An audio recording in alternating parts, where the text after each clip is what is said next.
السلام علیکم۔ شروع کرتے ہیں اللہ تعالیٰ کے بابرکت نام سے جو بڑا مہربان نہایت رحم کرنے والا ہے۔ لاکھوں کروڑوں درود السلام نبی اقدس حضرت محمد صلی اللہ علیہ وسلم کی ذات اور ان کی آل پر۔ ناظرین، آپ دیکھ رہے ہیں میرا یوٹیوب چینل ابو موسیٰ ولاگ اور میں آپ سے مخاطب ہوں ابو موسیٰ عبدالحفیظ۔ تو پیارے ناظرین، ہم حاضر ہیں ہجرت روڈ بدر کی طرف جاتے ہوئے دوسرے حصے میں۔ تو ہم جس روڈ پہ مسلسل سفر کر رہے ہیں اس کا نام طریق الہجرہ ہے۔ طریق روڈ کو کہتے ہیں اور ہجرہ مطلب ہجرت۔ یہ وہی روڈ ہے جہاں پہ نبی رحمت صلی اللہ علیہ وسلم نے ہجرت کی مکہ سے مدینہ کی طرف، اور اسی روڈ سے آپ صلی اللہ علیہ وسلم اپنے جانثار ساتھیوں کے ساتھ ہجرت کر کے یا سفر کر کے بدر کے مقام تک پہنچے، جہاں پہ حق و باطل کا معرکہ لڑا گیا اور دین حنیف قیامت تک کے لیے زندہ ہو گیا۔ جس طرح کہ میں نے گزشتہ ویڈیو میں ذکر کیا تھا کہ ہم اس حصے میں ابو ذر غفاری رضی اللہ تعالیٰ عنہ کے ایمان لانے کا ایمان فروز واقعہ بیان کریں گے، کیونکہ ان کا گھر اسی روڈ کے اوپر واقع ہے۔ ابھی آگے جا کے ان کا انشاءاللہ ہم آپ کو گھر اور قبیلہ دکھائیں گے۔ وہ یہاں ہی رہائش پذیر تھے، تو اسی نسبت سے یہ واقعہ یہاں پہ بیان کرنا بڑی اہمیت رکھتا ہے۔ حضرت ابو ذر غفاری رضی اللہ تعالیٰ عنہ باطل کے دور سے ہی حق پرست تھے۔ آپ اللہ تعالیٰ کی حکمت دیکھیں کہ اللہ تعالیٰ نے رسول اللہ صلی اللہ علیہ وسلم کے جانثار کہاں کہاں سے چنے۔ پورے عرب و عجم سے چنیدہ لوگ تھے۔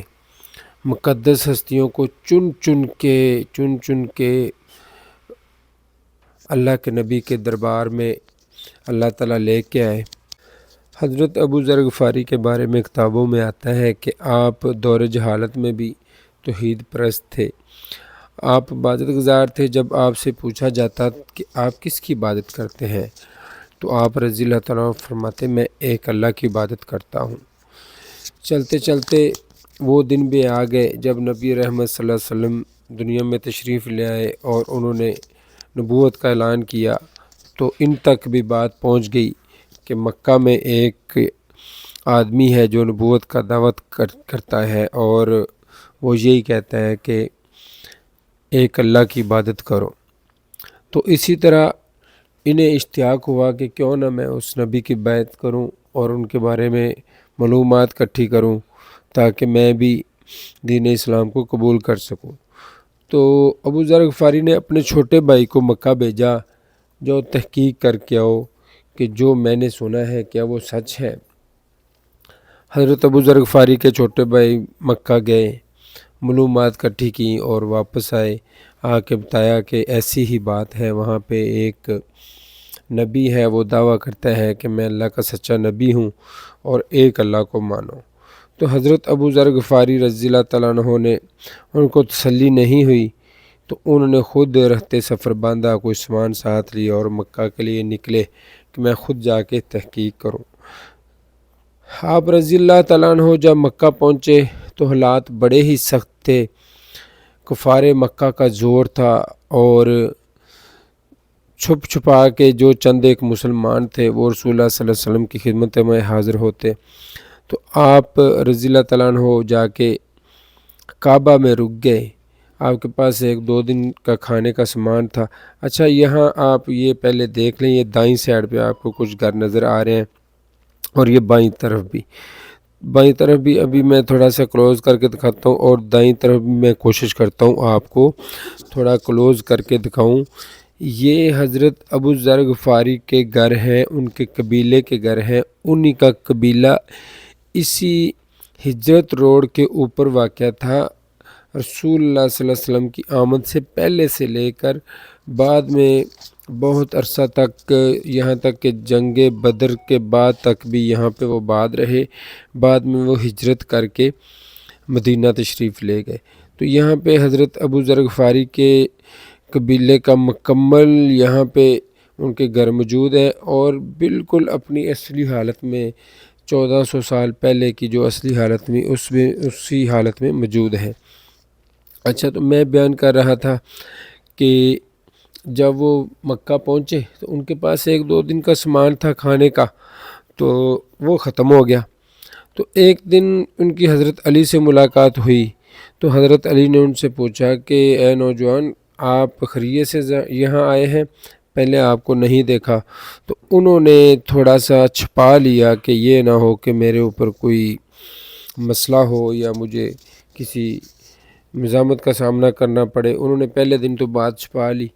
دوسرے دن پھر حضرت علی رضی اللہ تعالیٰ عنہ نے ابو ذر غفاری رضی اللہ تعالیٰ عنہ کو پوچھا کہ آپ یہاں خیریت سے آئے ہیں؟ مجھے بتائیں آپ کو کیا کام ہے؟ تو انہوں نے ڈرتے ڈرتے ذکر کیا کہ میں نے سنا ہے کہ یہاں ایک نبی صلی اللہ علیہ وسلم آئے ہیں اور وہ نبوت کا دعویٰ کرتے ہیں، میں ان سے ملنا چاہتا ہوں۔ تو حضرت علی نے کہا ٹھیک ہے، میں آپ کو ان سے ملوا دیتا ہوں، ہم کٹھے چلتے ہیں، لیکن آپ نے یہ خیال کرنا ہے اگر رستے میں کفار مکہ سے ہمارا ٹکراؤ ہو جاتا ہے تو آپ نے آگے چلتے رہنا ہے، اور میں اپنا جوتا ٹھیک کرنے کے بہانے دوار کے ساتھ کھڑا ہو جاؤں گا۔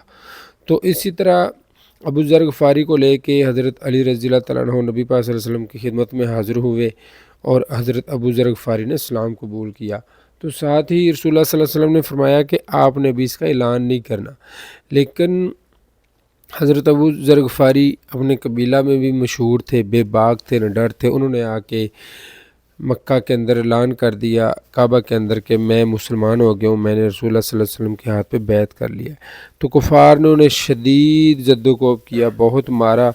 تو اسی اثناء میں کچھ کفار نے یا کچھ نے ترس کھا کے ان کو چھڑوا دیا۔ جب ان کی حالت بڑی خراب ہو گئی تو وہ دوبارہ رسول اللہ صلی اللہ علیہ وسلم کی خدمت میں حاضر ہو گئے۔ تو اگلے دن پھر آ کے دوبارہ اعلان کر دیا کہ میں مسلمان ہو گیا ہوں۔ پھر کفار نے بہت زیادہ تشدد کیا۔ تو اسی دوران ایک جید صحابی گزرے ہیں، پہلے کفار میں تھے، بعد میں مسلمان ہو گئے تھے، ابو سفیان رضی اللہ تعالیٰ عنہ۔ انہوں نے ان کو پہچان لیا اور کفار کو کہا کہ آپ ایسے شخص کو مار رہے ہیں جس کا قبیلہ ہجرت روڈ پہ واقع ہے، یہ غفاری قبیلے کا بندہ ہے، اور آپ یہاں سے شام قافلے لے کے جاتے ہیں اپنے، تو یہ خیال کریں کہ آپ کو بعد میں پریشانی ہوگی، آپ نے شام جانا ہوتا ہے۔